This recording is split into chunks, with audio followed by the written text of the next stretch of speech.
Hi, I'm Alan Grace P. Tricosa, and I will discuss to you what its pastel framework is.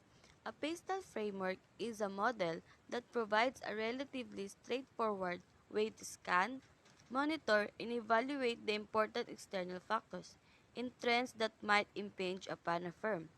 In other words, a pastel framework helps an organization to establish the external factors that could impact in decision making inside the organization. And it's very important to know because it can help to differentiate competition to create a competitive advantage. Now, what does PESTEL stands for? P for political, E for economic, S for socio-cultural, T for technological, E for ecological, L for legal. The first element is political factor. This determines the extent to which government and government policy may impact on an organization or a specific industry. In political, you will consider your country government policies and political stability, such as tax implication, industry regulation, and global trade agreement. Because political factors have the power to change results, it can also affect government policies at local federal level. In economics, we have five macroeconomics that we need to consider, and those are growth rates, level of employment, price stability, and currency exchange rate. Let's identify each one of it. The first one is growth rates. The overall economic growth rate is a measure of the change in the amount of goods and services produced by a nation economy. Growth rate is a process to express the annual change in a variable as a percentage, such as revenues or investment. It can be beneficial in assessing company performance and to predict future performances. The second factor is level of employment. The state of the economy directly affects the level of employment. In boom times, unexpected is low, and skilled human capital become scarce and more expensive resources. It is very important because employees are the strategic instrument for an organization in order to achieve their goals. So we must know how they or we treated their employees so then the employees feel more satisfactory with their jobs and leads in economic success. Next is price stability. The lack of change in price levels of goods and services is rare. It talks about the consistency of a price to avoid long-term inflation or deflation. So in price stability, you don't have crazy volatility in prices. It is important because it encourages productivity, economic growth, and investment.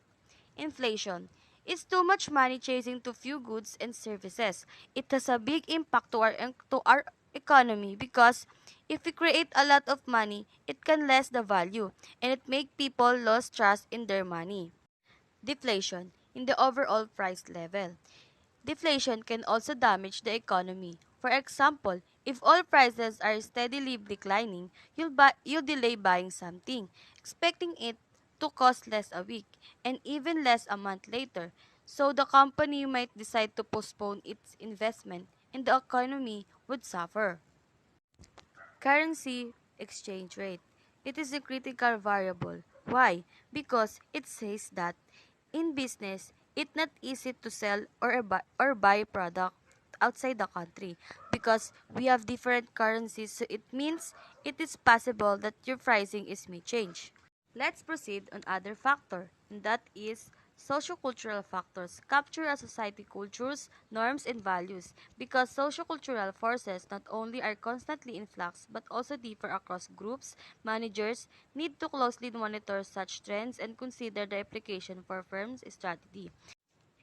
As an entrepreneur, we must be aware and sensitive to social lifestyle changes.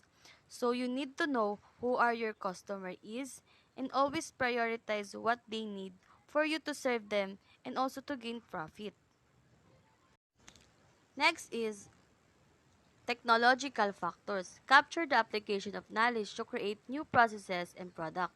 Recent innovation in process technology includes lean manufacturing because using technology has a big help because nowadays we use technology in our daily life because it can easily communicate to others.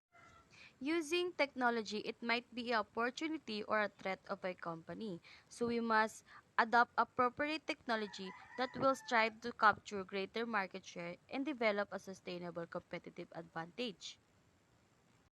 So let's proceed. Ecological factors concern board environment issues such as the natural environment, global warming, and sustainable economic growth. As an entrepreneur, we must know that our resources is very important. So in this element describe the importance of environment to sustain the quality of life. And the last factor is legal factors. An organization must understand what is legal and allow within the territories they operate in. They also must be aware of any chance of legislation and the impact this may have on business operation. Legal factor is a factor or simply affect businesses as a consequence of or indirect relation to government laws. Includes the legality of pyramid schemes and laws governing importation and exportation. That's all. Thank you for listening.